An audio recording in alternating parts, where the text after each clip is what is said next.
Okay, welcome back to the channel. So today we're talking about basically the Roland Cloud, the hardware. There's a lot of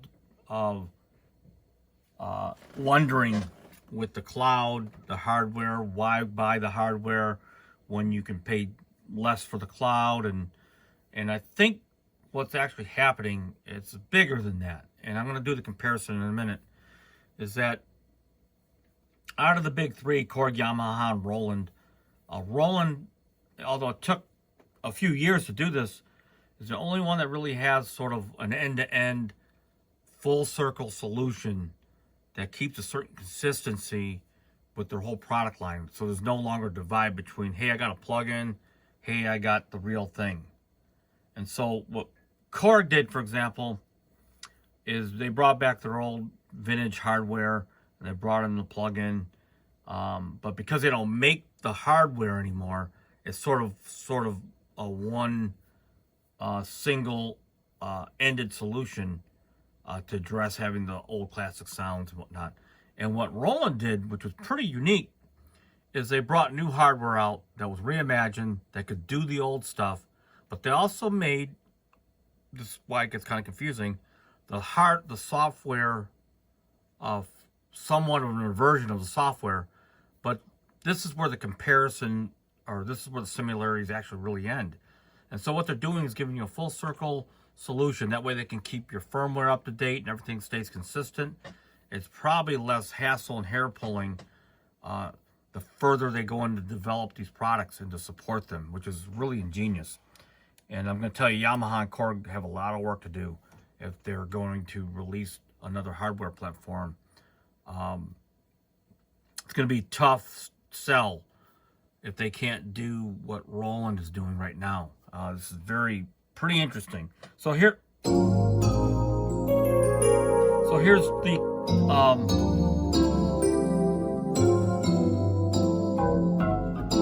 so if I pull up this massive pad, for example, and I want to layer it.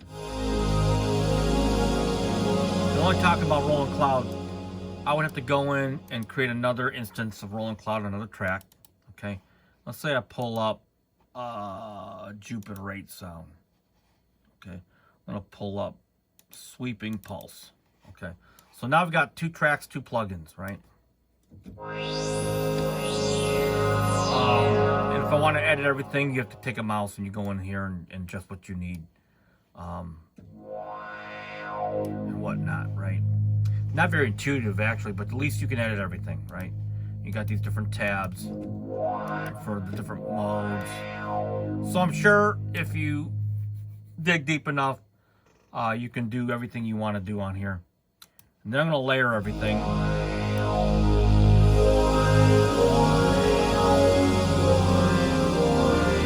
Now, I could add a third thing or whatever. Now, if I want to save this patch, I would have to either use a third-party program like Unify, pull these plugins up, edit everything, and then save it as a patch, and then pull it up in whatever DAW you want to use it in. Or I can create a track stack in here, and then perhaps maybe treat it as a channel strip, or save it as this whole sequence as a template, and that's another way you could bring it up, and it's doable. Okay. Now let me just kind of show you, hopefully in this, the difference, okay? So now I'm going to do the same kind of thing, because what we're talking about is we're trading not sound for sound, but we're trading platforms for functionality. And they all do their specific intended thing. So if I go into here, model, if I go into scene, pick an empty scene, right? Okay. Like this one here. I'm going to do the same thing. I'm going to pick a model bank. I'm going to pick dirty little pad, right? Okay. I'm going to go probably into another part. And I'm going to click model bank JD 800, okay? Let's see. massive pad, right? Now I'm going to layer them like I did here.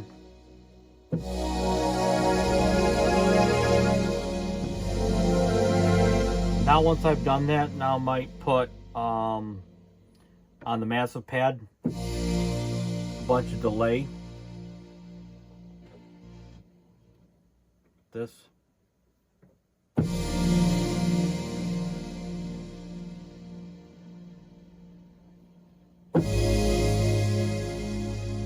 Just a big delayed tail. And then combine them together back again.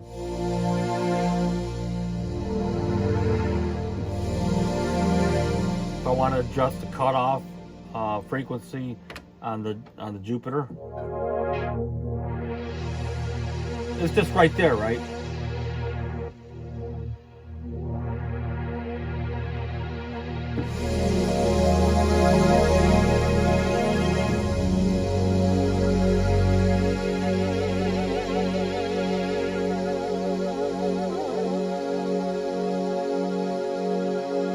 Resonance.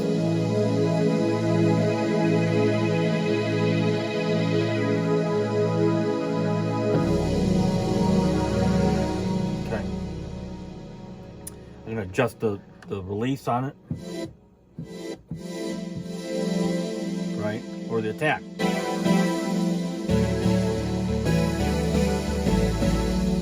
Pitch. Or whatever I want. Real fast. Of course, when I want to save it, just hit right and pick a slot. Okay?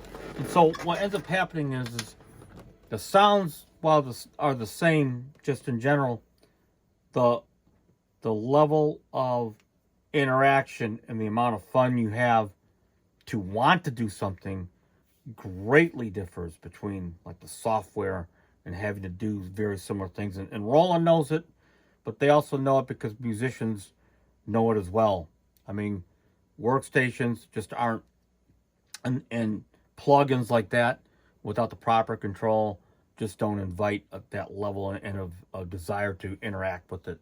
And there's a few people out there that I've seen that can go deep into it, like a 1080, a JV 2080, whatever, 3080, and they go deep into it, and that's great. But just in general, it's not something that it's just too complex, and that's really the difference. It's sort of full circle solution, and it invites you to be able to cross purchase different things in the ecosystem, even though the sounds are sort of the same, because the interface is what gives you the different experience. For example, so this would, if I could load the Phantom software in here, for example, from the workstation, this would be a terrible interface. You know, there's no record, there's no levels for all the different parts, for editing and all that. So you get a Phantom because it has the specific controls to be able to get primarily recording done. Sound editing would be like a second or third priority on it, right? Okay, and so it's designed to navigate through lots of sounds and whatnot, and it's got a big touch screen. Versus the computer. The computer, laptop, or whatever, is designed to house your whole cloud ecosystem. You can take a laptop on a plane, go through sounds. Even though it's more tedious to work certain functionalities in it, it's just designed to be able to take your whole studio underneath your arm and still be somewhat functional, so you can continue on in a different environment.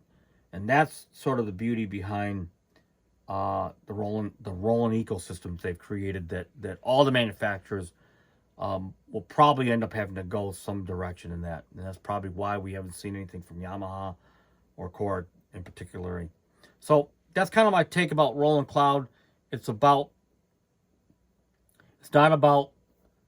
about interface, but keeping the consistency of the product line through the different phases of product that it offers. So hopefully that helps explain the Roland ecosystem.